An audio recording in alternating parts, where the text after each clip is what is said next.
ஆதியில் வளர்ந்து வந்த பண்டைய நாகரிகம் ஆற்றின் கரையில்தானே தோற்றம் கண்டது. சிந்து நதி சமவெளியில் உருவான பண்பாடு உலகிற்கெல்லாம் முதன்மையாய் நின்றது. சிந்து வெளியினிலே சிறப்பாய் வாழ்ந்தவர்கள் கொண்ட நம்பிக்கைகள் மேற்கொண்ட வழிமுறைகள் ஒன்றாய் சேர்ந்தது. இந்து சமயம் என்று உலவி வந்தது. ஆயினும் பல குழப்பங்கள் கண்டது. காலடியில் தோன்றி வந்த இந்து சமய காவலர் சங்கரனின் அம்சமான ஆதி சங்கரர் இந்து மத தத்துவங்கள் தெளிவாக்கி வைத்தார். 6 வகை சமயம் என்று வகுத்தளித்தார்.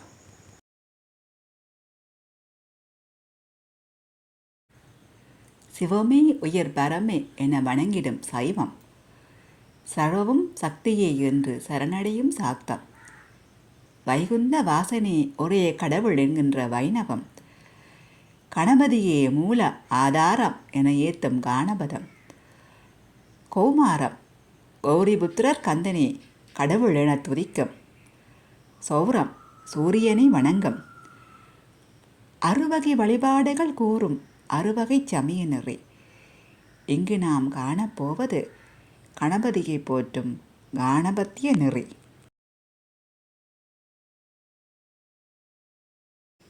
கா என்ற அட்சரம் புத்தியை குறிக்க, நா என்ற அட்சரம் ஞானத்தை விளக்க, பதி என்ற சொல்லே தலைவன் என்றாக, புத்திக்கும் ஞானத்திற்கும் தலைவன் ஆனவன் கணபதியே காணபதர் போற்றும் இறைவன். கணபதி என்ற பெயர் பல பொருள் கொண்டது. தம்மால் இயன்றதை நம் முன்னோர் நாமறிய தந்தனர். என்னால் இயன்றதை நான் இங்கு தருகிறேன். காணபதம் போற்றும் கணபதியின் பெயர் விளக்கங்கள். கா என்ற அட்சரம் புத்தியை குறிக்க, நா என்ற அட்சரம் ஞானத்தை விளக்க, பதி என்ற சொல்லே தலைவன் என்றாக, புத்திக்கும் ஞானத்திற்கும் தலைவன் ஆனவன் கணபதியே காணபதர் போற்றும் இறைவன். கணபதி என்ற பெயர் பல பொருள் கொண்டது. தம்மால் இயன்றதை நம் முன்னோர் நாமறிய தந்தனர். என்னால் இயன்றதை நான் இங்கு தருகிறேன். கணபதி என்ற பெயர் பல பொருள் கொண்டது. தம்மால் இயன்றதை நம் முன்னோர் நாமறிய தந்தனர். என்னால் இயன்றதை நான் இங்கு தருகிறேன். கண என்ற வார்த்தை இங்கு 14 கணங்களை குறிப்பது. கணபதி எனும் பெயர் கணங்களின் தலைவரென உரைத்தது. கண என்ற வார்த்தை இங்கு 14 கணங்களை குறிப்பது. கணபதி எனும் பெயர் கணங்களின் தலைவரென உரைத்தது. க எனும் ஓரெழுத்து போதல் எனும் பொருள் தந்தது. க எனும் ஓரெழுத்து போதல் எனும் பொருள் தந்தது. நா என்ற மறு எழுத்தோ மோட்சத்தை குறித்தது. ந என்ற மறு எழுத்தோ மோட்சத்தை குறித்தது. பதியின் பொருளிங்கு பரம்பொருள் ஆனது. பதியின் பொருளிங்கு பரம்பொருள் ஆனது. அனைத்தையும் ஒன்றிணைத்தால் அர்த்தம் இதுவானது.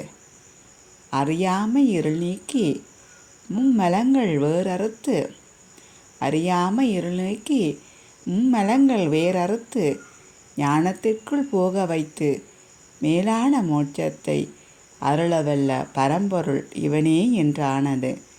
ஞானத்துக்குள் போக வைத்து மேலான மோட்சத்தை அருளவல்ல பரம்பொருள் இவனே என்றானது.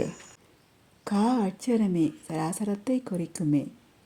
நா என்ற அட்சரமே பிரமநிலை உணர்த்துமே. பதி என்பது தலைவன் ஆகுமே. அண்டங்கள் அனைத்திற்கும் மேலான பரபிரம்ம நிலையான தலைவன் ஆனவன் என்பதையே இப்பெயர் கூறுமே. அண்டங்கள் அனைத்திற்கும் மேலான பரபிரம்ம நிலையான தலைவன் ஆனவன் என்பதையே இப்பெயர் கூறுமே.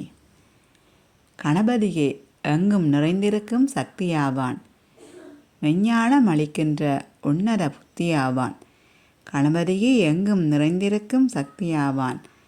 மெஞ்ஞானம் அளிக்கின்ற உன்னத புத்தியாவான். இப்பெயருக்குரிய விளக்கம் இதுவும் ஆகும். இப்பெயருக்குரிய விளக்கம் இதுவும் ஆகும்.